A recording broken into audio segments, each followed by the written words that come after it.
Chapter 17 உணவு முறை. Carbohydrate என்பது உடலுக்கு தேவையான 3 முக்கியமான மேக்ரோநியூட்ரியன்களின் ஒன்றாகும். மற்றவை கொழுப்பு மற்றும் புரதமாகும். இந்த மேக்ரோநியூட்ரியன்ஸ்கள் மிகவும் அத்தியாவசியமான நமக்கு தேவையான ஒரு அங்கமாகும். இவை இல்லாவிட்டால் மனித உடல் சீராக ஆரோக்கியமாக செயல்பட முடியாது. இதிலும் மிக முக்கியமானதாக கார்போஹைட்ரேட்டுகள் கருதப்படுகின்றன. 17.1.1 கார்போஹைட்ரேட் என்றால் என்ன? கார்போஹைட்ரேட் மனிதனுக்கு சக்தி கொடுக்கின்ற ஒரு மூலக்கூறு என்றே கூறலாம். அதில் ஒரு முக்கியமான அங்கமான குளுக்கோஸ் உடலின் அநேக இயக்கங்களுக்கும் சக்தி தருகின்றதை நாம் அறிவோம். இந்த கார்போஹைட்ரேட் என்பது அதிகமாக தாவர உணவுகளில் உள்ளன. பால் மற்றும் பால் சார்ந்த பொருட்களிலும் இது லாக்டோஸ் என்ற வடிவில் இருக்கின்றது. இது தவிர பொதுவாக கார்போஹைட்ரேட்கள் ரொட்டி, கிழங்கு வகைகள், அரிசி வகைகளிலும் அதிகம் பழ வகைகளில் இருக்கும். இதே கார்போஹைட்ரேட்டை ஃப்ரக்டோஸ் என்று அழைக்கிறோம். ஆரோக்கியமான வாழ்க்கைக்கு தேவையான ஊட்டச்சத்துக்களில் கார்போஹைட்ரேட் முக்கிய பங்கு வகிக்கிறது. இது நமது உடலில் சேமிப்பு சக்தியாக ரிசர்வ் எனர்ஜி கிளைகோஜன் என்ற வடிவில் உள்ளது.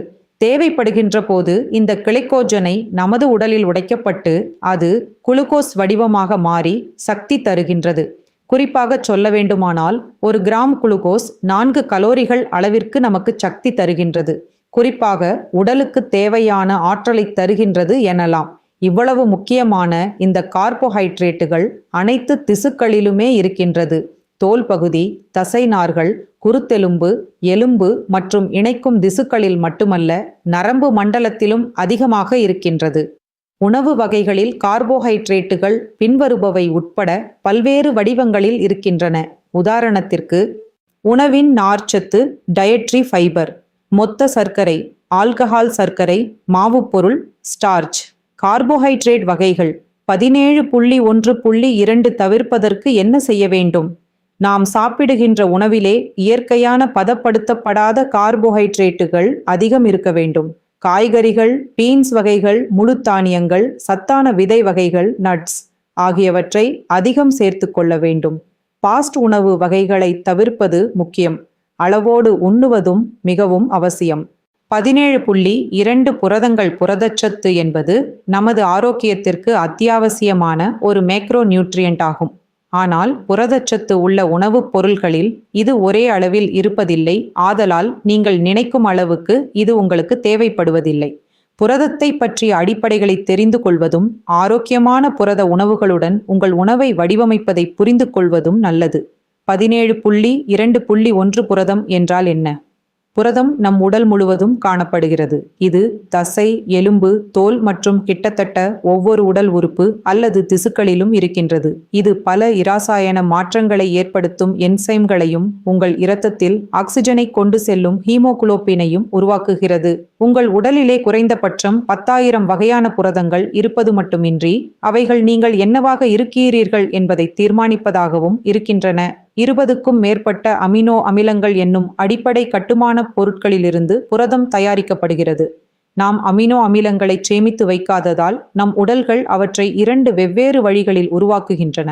இவை புதிதாக உருவாக்குதல் அல்லது மற்றவற்றை மாற்றியமைத்து உருவாக்குதல் என்பதே. Histidine, isoleucine, leucine, lysine, methionine, phenylalanine, threonine, tryptophan மற்றும் வாலின் ஆகிய 9 அமினோ அமிலங்கள் அத்தியாவசிய அமினோ அமிலங்கள் என அழைக்கப்படுகின்றன. இவை நாம் உண்ணும் உணவிலிருந்து வர வேண்டும். 17.3 நைட்ரஜன் சமநிலை. நேர்மறை நைட்ரஜன் சமநிலை. நைட்ரஜன் உட்கொள்ளல் வெளியீட்டை விட அதிகமாக இருக்கும் நிலை இதுவாகும். நைட்ரஜனின் சில அளவு உடலில் தக்க வைக்கப்படுகிறது. அதனால் உடல் புரதத்தின் நிகர அதிகரிப்பு ஏற்படுகிறது. வளரும் குழந்தைகள், கர்ப்பிணி பெண்கள் அல்லது தீவிர நோய்க்கு பிறகு குணமடைபவர்களுக்கு நேர்மறை நைட்ரஜன் சமநிலை காணப்படுகிறது. 17.3.1 புரதங்களின் ஊட்டச்சத்து மதிப்புகளின் மதிப்பீடு என்னென்ன? புரதத்திறன் விகிதம் PER, உயிரியல் மதிப்பு BV, நிகர புரத பயன்பாடு NPU, வேதியியல் மதிப்பெண் புரதங்களின் தேவைகள், புரத உட்கொள்ளலின் தேவை, அதன் ஊட்டச்சத்து மதிப்பு, கலோரி உட்கொள்ளல் மற்றும் உடலியல் நிலைகள், வளர்ச்சி, கர்ப்பம் மற்றும் பாலூட்டுதல் ஆகியவற்றை பொறுத்தது. ஒரு வயது வந்தவருக்கு ஒரு நாளைக்கு சாப்பிடும் உணவில் புரதம் 0.8 முதல் 1.0 கிராம் வரை பர் கிலோ உடல் எடைக்கு என்பது போதுமானது. வளரும் குழந்தைகள், கர்ப்பிணி மற்றும் பாலூட்டும் பெண்களின் தேவை இதோடு ஒப்பிடும்போது கிட்டத்தட்ட இரட்டிப்பாகும். 17.4 சோடியம் சிறுநீரக வியாதியும் உப்பின் அளவும் சோடியம். சோடியம் நம் உடலில் இயற்கையாக இருக்கும் ஒரு முக்கியமான கனிமமாகும். இது உடல் இரத்த அழுத்தம் மற்றும் திரவ சமநிலையை பராமரிக்க உதவுகிறது.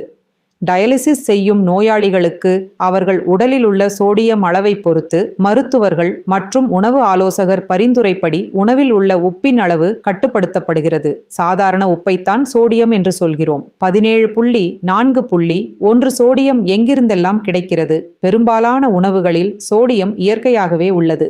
இது மேஜை உப்பில் 40%, சோடியம் மற்றும் 60% குளோரைட் என்ற விகித அளவில் உள்ளது. பொதுவாக சோடியம் பதப்படுத்தப்பட்ட உணவுகளை பாதுகாக்க அல்லது அவற்றின் சுவைக்காக சேர்க்கப்படுகின்றது. இந்த உப்பு உணவில் சேருகின்ற சோடியத்தின் முக்கியமான பகுதி ஆகும். இந்த உப்பு மிகவும் பதப்படுத்தப்பட்ட உறைந்த காய்கறிகள், நெருப்பில் காய வைக்கப்பட்ட இறைச்சி மற்றும் ஊறுகாய் ஆகியவற்றிலும் அதிகம் இருக்கின்றது. வெண்ணெய், சீஸ், ரொட்டிகள், சாலட் ட்ரெஸ்ஸிங் மற்றும் பல காலை உணவுகளில் இது பயன்படுத்தப்படுகிறது. 17.4.2 இக்காலத்தில் உப்பு எவ்வாறு பயன்படுத்தப்படுகிறது? உப்பு பல்வேறு வழிகளில் உணவு முறையில் பயன்படுத்தப்படுகிறது.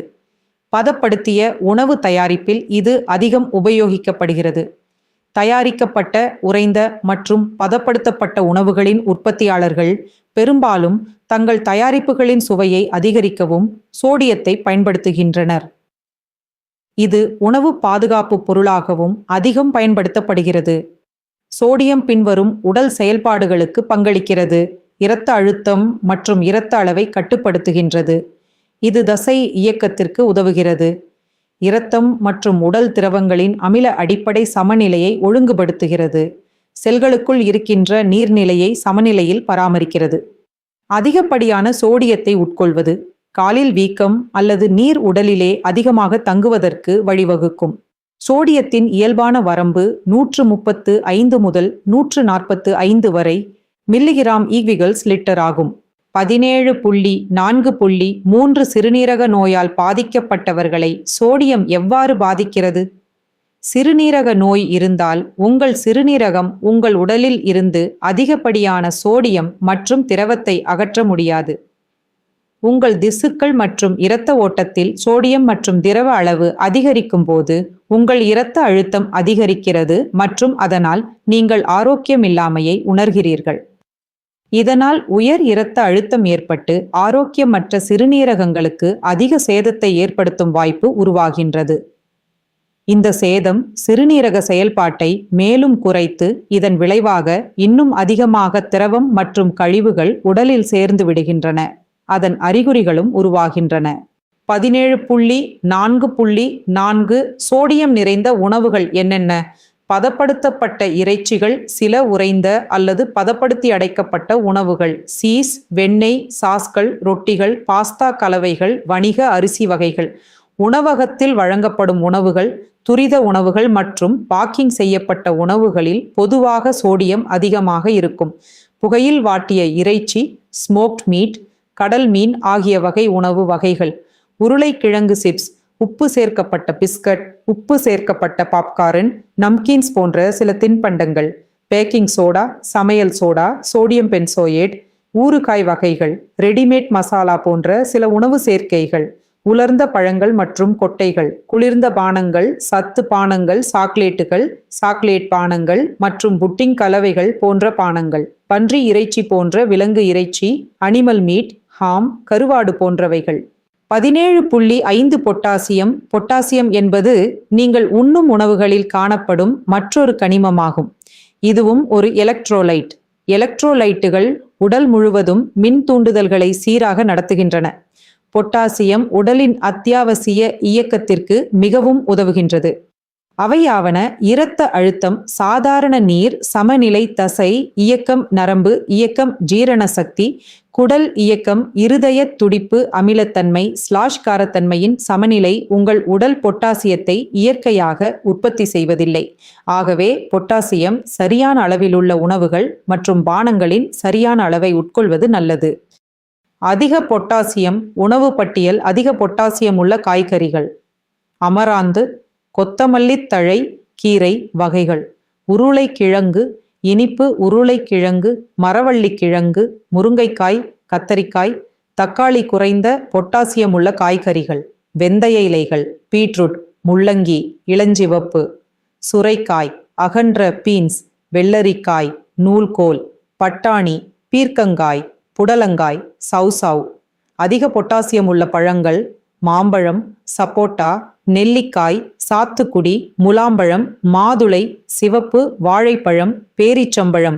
குறைந்த பொட்டாசியம் உள்ள பழங்கள்: ஆப்பிள், பப்பாளி, கொய்யா, தர்பூசணி, பேரிக்காய், அன்னாச்சி. அதிக பொட்டாசியம் உள்ள கொட்டைகள்: பாதாம் கொட்டை, பிஸ்தா பருப்பு, பூசணி விதை, ஆளி விதை, பிரேசில் கொட்டைகள், உலர்ந்த வறுத்த வேர்க்கடலை. குறைந்த பொட்டாசியம் உள்ள கொட்டைகள்: வால்நட், முந்திரி பருப்பு. 17.6 பாஸ்பரஸ். உடலிலுள்ள பாஸ்பரஸ் என்பதின் அளவு சிறுநீரகங்களால் இரத்தத்தில் கட்டுப்படுத்தப்படுகிறது.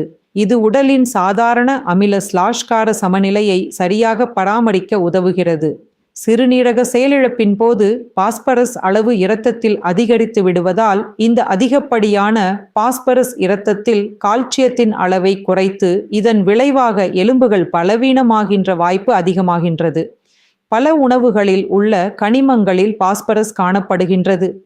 ஆரோக்கியமான சிறுநீரகங்களில் இது சிறுநீரில் இருந்து சீராக வெளியேறுகிறது. சிறுநீரக பாதிப்பின் போது பாஸ்பரஸ் இரத்தத்தில் அதிகமாகி கீழ்க்கண்ட சிக்கல்களை ஏற்படுத்தலாம். தசைவலி மற்றும் பிடிப்பு, எளிதில் உடையக்கூடியதாக, எலும்புகளை பலவீனப்படுதல், இதயம், தோல், மூட்டுகள் மற்றும் இரத்த நாளங்களில் கால்சியம் சத்து உறைந்து விடுதல். வழக்கமாக உங்கள் உணவில் ஒரு நாளைக்கு 1000 மில்லிகிராம் பாஸ்பரஸ் மட்டுமே இருக்கும். கீழ்க்கண்ட அதிக பாஸ்பரஸ் உணவுகளை குறைத்து விடுவதே நல்லது. கீழ்க்கண்ட அதிக பாஸ்பரஸ் உணவுகளை தவிர்க்கவும்: பால் பொருட்கள், உலர்ந்த பீன்ஸ் மற்றும் பருப்பு, பதப்படுத்தப்பட்ட இறைச்சிகள், சிவப்பு இறைச்சி, பன்றி இறைச்சி, மாட்டிறைச்சி, கொழுப்பு மீன் மற்றும் ஷெல் மீன், ஷெல்ஃபிஷ், பால், தயிர், சீஸ், ஈஸ்ட் வகைகள், உலர்ந்த பழங்கள் மற்றும் காய்கறிகள், டார்க் சாக்லேட்டுகள், கார்பனேற்றப்பட்ட கோலா பானங்கள். 17.7 திரவங்கள் என்பது தண்ணீரை மட்டும் குறிப்பதல்ல. உங்கள் சிறுநீரகத்தின் முக்கியமான வேலை உடலில் இருந்து திரவத்தை அகற்றுவதாகும். நன்றாக வேலை செய்யும் சிறுநீரகத்தில் அதிகப்படியான நீர் சிறுநீரின் மூலம் வெளியேற்றப்படுகிறது. உங்கள் சிறுநீரகம் மிகவும் திறனுள்ளதாக இருப்பதால் அது உடலின் செயல்பாடுகளுக்கு ஏற்ப தேவையான திரவத்தை வெளியேற்றி சரியான அளவில் உடலில் வைத்திருக்கின்றது. இது ஒரு ஆச்சரியமான செயல்திறன் ஆகும். சிறுநீரகத்தின் செயல்பாடு குறையும் போது அது கூடுதல் திரவத்தை அகற்ற முடியாமல் போய்விடுகிறது. ஆகவே அதிகமான திரவம் உங்கள் உடலிலே தங்கிவிடுகின்ற அபாயம் ஏற்படுகின்றது. சிறுநீரக பாதிப்பு உள்ளவர்கள் மற்றும் டயாலிசிஸ் செய்பவர்களுக்கு சிறுநீர் வெளியேறும் அளவு வெகுவாக குறைந்துவிடும். அதனால் உடலில் திரவம் அதிகரித்து ஆபத்து ஏற்படலாம். கீழ்க்கண்ட பிரச்சனைகள் தோன்றலாம்: உடல் முழுவதும் வீக்கம், மூச்சு திணறல் ஏற்படுதல், இரத்த அழுத்தம் அதிகரித்தல், எடை அதிகரித்தல். பொதுவான குறிப்புகள்: உடலில் திரவங்களின் அளவு மிக குறைந்து போனால் இரத்த அழுத்தம் குறையலாம். இதுவும் சிறுநீரகங்களுக்கு மேலும் பாதிப்பை ஏற்படுத்தும். நீர் ஒரு முக்கிய ஊட்டச்சத்து என்பதை நீங்கள் அறிந்திருப்பீர்கள். நமது உடலில் இந்த திரவ சமநிலையை ஒழுங்குபடுத்துவதில் சிறுநீரகம் முக்கிய பங்கு வகிக்கிறது. ஒவ்வொரு டயாலிசிஸ் சிகிச்சைக்கும் இடையில் நோயாளிகள் சாப்பிடும் உணவுகளில் உள்ள நீர்ச்சத்து அதிகமாவதன் காரணமாக சிறிது எடை கூடும் என எதிர்பார்க்கப்படுகிறது. டயாலிசிஸ் சிகிச்சை உடலில் உள்ள கழிவுகளை அகற்றி உடலில் அதிக திரவம் சேர்வதையும் தடுக்கிறது. உங்கள் மொத்த திரவ உட்கொள்ளல் குறித்து நீங்கள் கவனமாக இருக்க வேண்டும். தேநீர், பால், அரிசி கஞ்சி, தண்ணீர் மற்றும் வேறு எந்த திரவ வடிவமும் மெல்லிய சாம்பார், ரசம், மோர் உட்பட திரவ கணக்கிலேயே சேரும் என்பதை நினைவில் கொள்ளுங்கள். அறை வெப்பநிலையில் உருகும் அனைத்து உணவுகளையும் கூட திரவங்களாகவே எண்ணுங்கள்.